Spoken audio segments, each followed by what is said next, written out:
Go and try your luck. Test me in again, we let it rain. Please don't start us up. Got that black and white, that yin and yang. Mr. Officer, please don't search us, we don't got a thing. Tell her park it up. Then that be poking out them jeans. I've been sparking up. Like the fireworks, I keep the flame. Heard you barking up. It's the wrong tree, I got the strings. Yeah, I'm charging up. They can't keep up, got them looking drained. Now they walking up. Trying to put the face to the name. Pull up. Yes, sir. Yes, sir. Yes, sir. Ladies and gentlemen, thank you once again for tuning in to another episode of the GOW, the Generation Wrestling Podcast. As always, yours truly, the franchise, aka the showstopper, better known as the GOW's resident tribal chief. And with me, as always, I got my tag team partner, my brother, my family. He is the flyest in the room, Mr. 1, 2, 3. Pin that ass down, K Breezy, aka EC's resident Isaac Hayes, King 2 Code. Bro, what's good? Man, what's good, man? Hey, man, you know, we coming on a little early, man, for the people, you know, doing well 1, 2, man, because Saturday night main event happened, and my boy, some shit happened. Some things went down. Some stuff was stolen. You know, we got to talk a little bit, man, because, you know, we coming on Monday night, you know, we're a couple of weeks out, a few weeks out, you know, about 3 weeks out. From the January 6th premiere of WWE Monday Night Raw on Netflix. So, you know, they're gearing things up, man, for a special Monday night. You know, they've already added to it by already announcing that we're going to get the Tribal Chief versus Tribal Chief, Roman Reigns versus Solo 1-on-1. So we're going to get that on the show, and then I'm pretty sure we're gonna get a few championships. We're gonna probably get some other stuff. We got a new United States Women's Champion, Chelsea Green, and you know we gotta talk about that. Plus, yeah, man, it was Saturday night main event, and Kevin Owens, Kevin Owens, you know, he did what he do best. he KO'd the rest of the night. Well, bro, you said it, man. Like, let's get right into it, dude. First of all, I want to say WWE, I feel like they did this very, very well. It's the first one since 2008. I feel like, to me, it lives up to the hype. I like the presentation. I love the pageantry of it. Even, bro, you know, we talk about generations of wrestling. Let's take it a little old school. We got Jesse the Body Ventura doing this 1-2. And, of course, they had him commentating. That's part of his Legends deal that he signed with WWE. He's going to be on all of the Saturday night's main events. Bro, overall, I felt like, dude, hey, we had Coco Beware in the crowd. You know, we had all the legends in attendance. You feel me? We had that boy, the mouth of the South. Yeah, Jimmy Hart. You know, we had Mommy versus Liv. Bro, we had it all. But, bro, I want to talk to you because, like you say, bro, we got a bunch to talk about. But the one thing I want to say, you just said it, the first ever inaugural WWE Women's United States Champion, Chelsea Green. And I must say, her and Michin, bro, they did. Hey, they put on a banger. Chelsea did what she did. And you know what? We always talk about be patient, right time, right place. You know, just trust in the process, if you will. Bro, when Chelsea Green came back, she seemed a little lost in the shuffle. Remember, she got fired a couple years ago in that big old firing pool. And she came back, and it seemed like she got lost in the shuffle. She won the tag team titles with Piper Niven, and it seemed like for a while, that's all she was going to be, was just a tag team champion. And also a joke, a sideshow. She has proven, though, over the last handful of months, if you ain't seen Chelsea Green outside of WWE, you don't understand how good she really is in the ring. But it's also the entertainment business. And what does everybody that come on our show talk about? Maximizing TV time, whether it's 2 seconds or 20 minutes. And Chelsea Green has done that. With that being said, you said before in our predictions, you feel like that WWE chose the right 2 women for this championship match. And they also chose the right woman in Chelsea Green. Bro, I thoroughly enjoyed this match. Very happy. Got the fireworks at the end of the show, end of the match. What are your thoughts? The match was okay. The match was okay. It got the fact that it was only 5 matches, 4 title matches. I told you, I said I think that's a good thing because it's not just an hour, so you don't feel rushed. You got a good 2-hour show with solid wrestling. Like that was the show. Yeah, you had a few little backstage moments and and appearances from the OGs and stuff like that, which was cool. Daniel, Roy, what's up, Roy? Ain't seen you in a while, man. What's going on with you, baby? But it had what was necessary, and that was the wrestling. For me, the wrestling was good. Everything was timed. The triple threat match, those guys did what they did. Like I said, Io, I couldn't think of my girl's name. Io Sky and Liv Morgan, like they had a really. So overall, everybody had a good match, had a good showing. Leo says it was mid. Collision was better, of course, but we all know Leo is a honest AEW bias. And we appreciate him for it. We love him for it. I wouldn't call it the greatest. Like I do kind of agree with Leo in a sense of a way. I won't say it was the greatest. The Cody and KO match. I saw the formula happening. Yeah. I saw what was going down, and it was just pissing me off more and more because it's like, man, again, like, all right, how do you keep getting title shots? Like, that's the only thing I hate. It's like, damn, it's one thing when the first time I got it. The first time I got it. The second time, it's like, okay, he been doing what he doing. Okay, I get it. What's the third time? What's the third excuse? Like, if Kevin Owens ain't walking out Royal Rumble winner, I don't see it. Right. I don't see a reason how. I don't even see there's no point. Like obviously we're gonna get another one. I don't because of what happened. I feel like we're getting another. We're gonna get another, but there were some things where it's like all right, cool. But overall, I can't say that the wrestling wasn't good. I can't say the matches weren't at least good, and it was entertaining. It was good enough. Dude, speaking of entertaining, you already said it, man. Let's jump from one woman's match to the next. You said Io versus Liv Morgan, bro. Hey, Io was working a little stiff in this match. I ain't gonna lie, she need the dog shit out of Liv in the face. Style. Io come. You know where Io come from, man. Io and Oscar don't play. That's why we gravitate to them, man. Because we know when they step in that ring, they throwing them hands, they throwing them feet, they jumping off that top rope. So it is what it is. Come on, Cody, bring out a replica wing eagle, a $300 belt from the shop. You stupid, Leo. You stupid. Io was in there. Io was doing her thing, man. She in this match, she made me like, you know what? I need to see that title back around her waist. And I didn't think her and Liv had a terrible match, but Liv ended up picking up the victory, which of course that was what it was. But here's my match I really want to dig into. Sami Zayn versus Drew was cool. I like that too. But I really want to talk about this triple threat. That boy Gunther versus Damian Priest versus Finn Balor. I will say this though. I have to say this. All the star power, all the meaty man slapping meatage, bruh. It was some botches. It was some sloppiness in this one. Bro, talk to me. What are your thoughts? Because I ain't gonna lie, the internet low-key killed this one. First to Liv Morgan and Io. I want to finish. To me, this was Liv's best match in a while. Oh. Okay. Wait, are we getting some praise? Are we getting some praise on the Liv match? A little bit? A tiny bit. A respectable amount. Respectable amount. Again, we are fair-minded here. Yeah, we talk our shit, but we are fair people. Yeah. I thought this was one of her better matches. Okay. Obviously, the matchup favored her.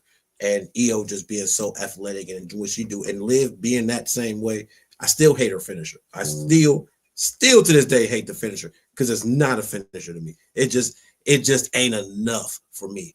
But to me, I feel like her finisher is more of a setup for a finisher.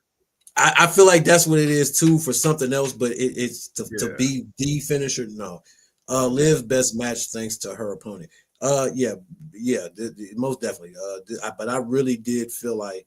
It's like, damn, I'm watching this match. It's like, wow, this was really good. This was really good back and forth. So, Yeah. No, I want to give a little respect and respect there. Now this triple threat match. Yeah. Boy, Finn Balor don't know which side of the ropes he want to bounce off of. Gunther don't know which way he want to power bomb people. Damian don't know which way he want to pick somebody up and throw. Hey man, it was everything it was supposed to be. Yeah. It was all of that. It wasn't supposed to be perfect. It was, I mean, it didn't have to be as botchy, but it didn't have to be perfect. It was supposed to be kind of all over the place. It's chaotic. Yeah. It's three men that got a gripe with each other. All right. Yeah. You got one that didn't cost one man 2 title shots. Well, he cost him the championship and then cost him the title opportunity afterwards. You got another dude who's basically jealous because he ain't been world champion since he won it for 24 hours back 8, 9, almost 10 years ago.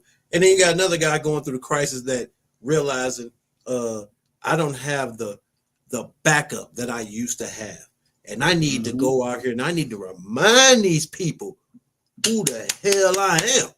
So, it was kind of supposed to be all over the place. So I'm not totally getting on them for that. I did notice some, but at the same time, it was like, I still enjoy it. Y'all beating the shit out of each other. Y'all doing exactly what I thought y'all should do. And the way Gunther finished it. Yeah. That's the thing for me. It's the way he finished it. Strong, dominant. 1, 2, 3. Let's go. All right, bro. Sami Zayn versus Drew McIntyre.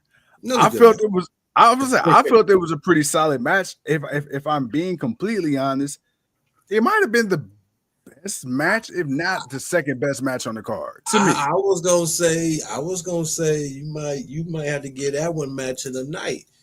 Okay. You might have to I was rocking with Sami and Drew match of the night. I ain't gonna lie, man. I love the finish. They definitely was going at it. They was definitely going it's no love lost between them. It's not like this was a matchup of two people who ain't never fought each other or never knew each other before. This is two people who know each other very well, and they went out there and they put on a great match. A nothing type of match. This match was just you jump me and kick me in my face. I'm gonna kick your ass. That was it, and that was it. And went out there and kicked his ass. He lost, but he kicked his ass. But that's okay. That's okay. It didn't. I'm glad that they're doing some stuff where it's like, hey, there doesn't have to really be no real big story behind it. You can just you have the right people. You put the match together the right way, and you presented it, and there you go. Drew McIntyre. Silly question, but it's a podcast. We have the right. Do you see Drew getting another world title opportunity anytime soon? I feel like he will. Okay. I feel like he will. Okay. Let me ask you this. Let me rephrase that question. A proper world title run. Yes, but it probably won't be the world title. Okay. So we think it undisputed? Oh, WWE? I mean, yeah, it could be that, but we got to see. Ellie, what's going on? We got to see. Eli. I'm sorry. I had to realize. Hold on, that's the Eli. We got to see what this portal transfer portal. Yeah. We still ain't got to the bottom of that. Okay. Yeah. That's still going on. So we got to figure out when is that going to end? When is that going to finalize? Who's going to be on what show? Right. And then just depending on the story going forward, and what they want to do and where they're going to go. Because Drew definitely deserves a better run. And if he's going to be a heel, he did great as a face. Even though there weren't no fans, but he did great as a face. Man, let him rock with us as a heel. Okay. Because Drew he gonna be captivating. He gonna fight everybody, and it's almost owed to him, man, because he had to suffer through Roman Reigns' reign. Yeah. He had to, just like everybody else. Everybody else suffered through that, especially when they took the title off of him just to give it to Brock, just so he can give it to Roman. I mean that, and then on top of that too, he did finally get his WrestleMania moment just literally 5 minutes later for CM Punk to fuck it up. So it's like, bruh, you know, Well, but that was we his understand fault. That's the only it thing was. that was his fault. That was your fault. You should have took your victory. You could have celebrated. You didn't have to get on the table and put your nuts in his face. No, you could have just stood there on the floor and held your title up and you got your cheers. And then Damian Priest would have came down and you would have been more prepared. You would have been more prepared for Damian Priest, but you weren't prepared for Damian Priest because you had your nuts in CM Punk's face and he knocked you off the table and then he whooped your ass. See, that was your fault. That was Drew McIntyre's fault. You went a little too far. You had your one-up come-ups. You won. You were the world champion. You beat Seth Rollins at WrestleMania in front of a live crowd. You had your moment. You screwed. So I think the lesson we get from this is when you win titles, keep your nuts to yourself. Keep your nuts out of people's faces. Hell yeah. Yeah, that's the basic lesson. That's the basic of it. All right, you know what? I believe I can second that. Hey, Eli says, "Are you ready for Raw, my brothers?" Oh yeah. King, man, you ready for Raw tonight? Oh yeah, man. We're most definitely ready for Raw, man. You know, we just wanted to come on here real quick, man. You know, and talk about a little bit about what happened Saturday night. And you know, we still got a little bit more to talk about because we ain't got to the meaty part of everything. But you know, we want to make sure we run through everything. But yeah, I'm most definitely ready for Raw. Like I said, they're getting ready to get ready for the Netflix premiere. So you know, we already got one good match. Let's see what else they about to add because everybody's showing up. It's the Raw premiere. Everybody's showing up. And then SmackDown, I know USA like, all right, you're doing it to us again. When we get both shows. Yep. You send Roman Reigns to the other network. Yep. I thought that shit was funny, man. Like, hell no. Soon as they get Roman, like, oh, we got Roman, nope, we send him to Raw. What? Like, damn, that's cold. That's cold. Hey, they cold-blooded for it. Hey, you know Triple H's theme song, man. He's a cerebral assassin. What they say, it's all about the game and how you play it. He played that boy. He played that boy well. Hey, Nick Khan over there playing that bitch like a fiddle. Hey, I'm not gonna lie, Nick Khan. I know we had no intention of talking about Nick Khan, but I must say, I know we always off topic. So go ahead. I know when Nick Khan first, got signed, came into WWE and we kind of realized who he was. I know Nick got a lot of flack because he was doing a lot of shit on behalf of Vince McMahon, and we thought Nick was kind of a dick. And now that Triple H is in charge, he's a professional dick. No, he is. But I must say, bro, WWE under the last year and a half with Nick Khan and Triple H at the helm, and Nick making money moves, all these TV deals, all these overseas shows, like Nick in his fucking bag. Nick knows something. But there's a difference. Nick isn't being an assassin. Okay, Nick was an assassin under Vince. Under Triple H, he's a totally different dude. He's running a totally different part, which is fine, which is good. You know, he's doing the damn thing. So it's like, okay, you see why they brought the guy in for the numbers and the money and shit. He does great with it. But he was an assassin. That boy was sniping people left and right. No muzzle on the rifle. I mean, loud and banging and loud, boy. Pow, pow. I mean, one after another, just taking people out and off the list. Boy, hey, Vince say cut them, they gone. No problem. No questions asked. Right, but now that he's got a chance to kind of, because obviously they've signed a lot of people, they brought a lot of people back. They're signing a lot of new people and training them and develop. They're doing a lot. You spending a lot of money. You plan on make some cut releases. Now, don't get me wrong, they did make some releases. They have made some cuts, but not in the normal amounts that we're used to seeing from WWE. We usually get about a good 30. There's always about a good 30 that get dropped. And then it's like another 30 may come later on. So far, I think it's only been like a maybe good 15 people at best, that recognizable name wise that got up. And the thing is too, you know what? Hey, we losing talent, but we getting talent as well. So it's like, you know what? It ain't like you just cut motherfuckers and it's like, all right, well, what we doing now? It's like, nah, they cutting people, but they got a game plan. But you know what? It's all good. It's all Yeah. good because guess what? You got guys like I'm about to call him Zack Ryder, excuse me, Matt Cardona, who's finally getting they shine over there, and then you got people like Jordan Grace, who's rumored to come into WWE, but her contract is up in January. Then you got rumors that Penta may or may not be. We don't know, but guess what? It's a cool thing to think about. Here he is. It's Ray Phoenix that they waiting for. Exactly. So my thing is, bruh, Motor City Machine Guns. Who the fuck saw that coming? Wow. And then we thought they was going to NXT. Nope. 3 weeks in, new WWE Tag Team Champions. So, hey, bruh, hey, it's gonna be a hell of a year, man. 2024 was journey for winning is over. Like they didn't got you came in and got the belts. You done. You only thing you ain't won in AEW. Like that's it. Like that's the newer company. So it's like you got WWE, you got New Japan, you got TNA. I believe you won the Ring of Honor and Motion. Y'all won the Ring of Honor Tag Team Gold at some point. So it's like you won all the Tag Team Gold. Now you just won one of the big ones. And like shit, really, man. Just AEW knock that shit out real quick if you got the time. But then again, the way that WWE is rolling right now. They ain't going nowhere. They ain't going nowhere. They ain't going nowhere. So hey, I don't blame them. I do not blame them whatsoever. If this is it for them and this is the wrap and they done, hey man, journey succeeded. Yes, sir. Yes, sir. My brother, dude, we got Raw getting ready to start in about 24 minutes. We got a little Monday Night Football getting ready to start up, bro.